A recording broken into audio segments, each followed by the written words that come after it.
ప్రస్తుతం ఉన్నటువంటి పరిస్థితుల్లో బంగారం కొనాలంటే భయపడేటువంటి పరిస్థితికి ఏర్పడింది. ఏడాది కాలంలో ఒకేసారి 1,00,000 పెరిగిందంటే సరిపెట్టుకున్నారు. మరోసారి ఏకంగా 1,65,000కు పైగా బంగారం పెరగడంతో బెబ్బెలెత్తించేటువంటి పరిస్థితి ఏర్పడింది. అసలు బంగారం జోలికి వెళ్ళాలా వద్దా అనేటువంటి పరిస్థితులు కూడా ఏర్పడ్డాయి. సామాన్య మహిళలు, గృహిణులు కూడా బంగారానికి చాలా ఆమడ దూరంలో నిలబడే పరిస్థితి ఏర్పడింది. కేవలం కళ్ళతోను చూసి ఆనందపడే పరిస్థితి బంగారానికి ఏర్పడిందని చెప్పొచ్చు. ప్రస్తుతం మహబూబ్ నగర్ పట్టణ ప్రాంతానికి చెందినటువంటి కొంతమంది మహిళలు మనతో ఉన్నారు. బంగారం గురించి మాట్లాడడానికి వారితో మాట్లాడే ప్రయత్నం చేద్దాం.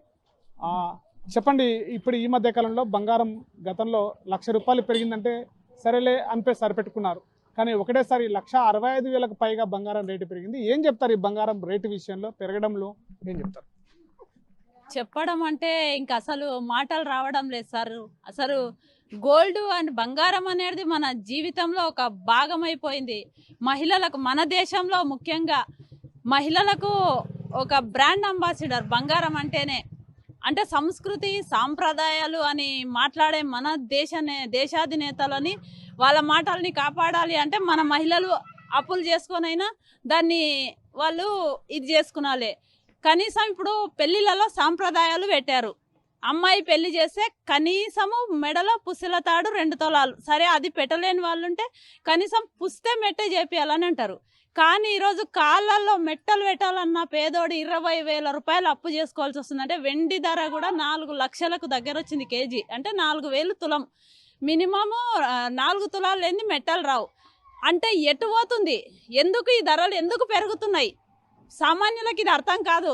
ఏమన్నంటే దేశాధినేతలు ఏమంటున్నారంటే విదేశాల్లో ధరలు పెరుగుతున్నాయి, వేరే దేశాల్లో ధరలు పెరుగుతున్నాయి, మనకు సంబంధం లేదు అంటున్నారు. వేరే దేశాలది నువ్వేమైనా చెయ్యి, వేరే దేశాల వాళ్ళు మెడలో వాళ్ళు ఒంటి పైన నగలుగా వేసుకోరు. వాటిని బంగారంని పెట్టుబడి రూపంలోనే చూస్తారు. కానీ మన దేశంలో అలా చేసే పరిస్థితి ఉందా? మన దేశంలో అలా చూసే పరిస్థితి ఉందా? లేదు కదా. సంస్కృతి సాంప్రదాయాలు ఏ మతంలో, 3 మతాలలో చూడు కంపల్సరీ గోల్డ్ ఆడపిల్ల ఒంటి మీద పెట్టాలి. ఈరోజు వరకట్న రూపంలో ఆడపిల్లలకు వేధింపులు తప్పడం లేదు. మొన్ననే మీరు ఒక ఘటన చూసి ఉంటారు. కొత్త తూకం, పాత తూకం ఇస్తామని చెప్పి కొత్త తూకం పెట్టిందంట. వాళ్ళ అత్తని గొడ్డలతో నరికేశాడు అల్లుడు. దీనికి ఏం సమాధానం చెప్తారు సార్? ఎంతమంది వంటింట్లో ఆడపిల్లలు వేధింపులకు గురవుతున్నారు ఈ బంగారం ధర వల్ల. ఇది తెలియడం లేదు. చాలా మంది పెరిగితే పెరగని, ఎన్ని లక్షలు అన్నా కానీ కొందరు డబ్బున్న వాళ్ళు. అంటే మీలాగా ఈరోజు ఆర్టీవీ ఒక గొప్ప నిర్ణయం తీసుకుంది, ఇలా బస్సులలో వచ్చి పేద మహిళలను చూపించడం. నిజంగా గోల్డ్, చాలా మంది ఛానల్స్ వాళ్ళు గోల్డ్ షాప్లోకి వెళ్ళి వాళ్ళు బాగా ఒంటి నిండా నగలేసుకున్న వాళ్ళ దగ్గరికి వెళ్ళి, అమ్మ గోల్డ్ ధర పెరిగింది కదా ఏంది అంటే ఆమె నవ్వుకుంటా బాగా పెరిగింది అని చెప్తుంది. అంటే వాళ్ళకి బాధ అనేది తెలియడం లేదు. ఇప్పుడు పేదల ఇళ్లలో ఏమీ లేని నిరుపేద మహిళ, ఒకవేళ భర్త లేకుంటాడు, పెళ్లి చేయాలి, 3 ఆడపిల్లలు ఉన్నారంటే కనీసం వాళ్ళకు మెడలో వేసే పుస్తకం లేని కూడా పరిస్థితులలో ఉంది. ప్రభుత్వము నీ దగ్గర ఉంది, ఆర్బీఐ దగ్గర గుట్టలు బంగారం ఉంది. ఇప్పుడు మా మీద పెట్టిన ఆచారాల ప్రకారము గుడులలో, టెంపుల్లలో, మసీదులలో ఎక్కడికి వెళ్ళినా మేము వెళ్ళి ఆ బంగారం సమర్పించుకోలే. కనీసము పిల్లలు పుట్టినరంటే శాంతి పూజ జరపడానికి కూడా మేము బంగారం, వెండి వస్తువుల రూపంలోనే సమర్పించుకునాలి. ఇలాంటి ఆచారాలు మన పైన పెట్టడం వల్ల పేదలు అప్పుల పాలవుతున్నారు. గోల్డ్ ధర పెరిగితే పెరగని అంటే ఎవరికి నష్టం? ఇవన్నింటినీ అప్పుల పాలయ్యి ముందే తినడానికి తిండి లేని పరిస్థితులలో పేదలు ఉన్నారు. కనీసం 200 కూలి కూడా లేని వాళ్ళు ఉన్నారు. పెళ్ళిళ్ళు ఎలా చేయగలుగుతారు? కానీ మీరు గోల్డ్ ధరన్న తగ్గించండి మన దేశంలో, ప్రత్యేకంగా మన దేశంలో. లేదా మా పైన పెట్టబడిన ఈ ఆచారాలని కనీసం పెళ్లిళ్ళలో గోల్డ్ పెట్టే ఆచారాన్నైనా తీసేయండి. ఇప్పుడు పెళ్లిళ్ళలో పసుపు కొమ్ము కొడితే పెళ్ళి అవుతుంది అంటున్నారు కదా, మీరు అది తీసుకురండి, అదైనా చేయండి. లేదా ధనవంతుల దగ్గర, ప్రతి ఒక్కరి దగ్గర ఇంతే బంగారు ఉండాలనే ఒక రూల్ తీసుకురండి. లేదా సంపన్నుల మీద వాళ్ళే అడుగుతున్నారు, మా మీద ఎక్కువ పన్నులు వేయండి అని. అంటే అదైనా మీరు చెయ్యండి. ఎవరి దగ్గర మీరు వసూలు చేస్తున్నారు?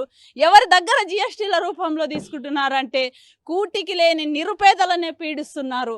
ఈరోజు ఈ పెరిగిన బంగారం ధరలు ఎవరికి శాపం అంటే తిండికి లేని నిరుపేద మహిళలకు ఈరోజు తిండికే సంపాదించుకోలేని పరిస్థితిలో ఉన్న వీళ్ళు ఈ బంగారాన్ని ఎలా తీసుకోగలుగుతారు? ఆడపిల్లల పెళ్ళిళ్ళు ఎలా చేస్తారు? ఇప్పటికే ఇస్తామన్న కట్నం ఎవరైనా బాకీ రూపంలో ఉంటే వాటిని ఎలా తీరుస్తారు? ఇవన్నీ కోర్టులలో ఇంకా పెండింగ్ కేసులుగానే మిగిలిపోతాయి. ఎంతో జీవితాలు గాలిలో దీపాల్లాగానే మిగిలిపోతాయి. నేను మళ్ళీ చెప్తున్నాను, ఈ దేశాధినేతలకు మీరు ఏదో ఒక నిర్ణయం తీసుకోండి. అంతర్జాతీయంగా పెరిగింది అది ఇదని బంగారం ధరల సాకు పెట్టి మీరు చేతులు దులుపుకొని కూర్చుంటే ఇక్కడున్న మహిళలకే అది పెను భారంగా మారుతుంది. కాబట్టి ఒక్కసారి ఆలోచించి ఏదో ఒక పథకాల రూపంలో తెచ్చి ఆ పేదంటి ఆడబిడ్డలకు మీరు ఆ బంగారాన్ని ఎలా ఇస్తారో అలాంటి ఒక పథకాలు తీసుకురండి అని మరి మేము డిమాండ్ చేస్తున్నాం. చరిత్ర సృష్టించినోడు ఇప్పుడు ఆ చరిత్రని తిరగరాయబోతున్నాడు. అబద్ధాల గోడల్ని బద్దలు కొట్టి నిజాలను రాగా మీ ముందుంచబోతున్నాడు. నిజమైన వార్తల కోసం వెంటనే డౌన్లోడ్ చేసుకోండి రా యాప్ని.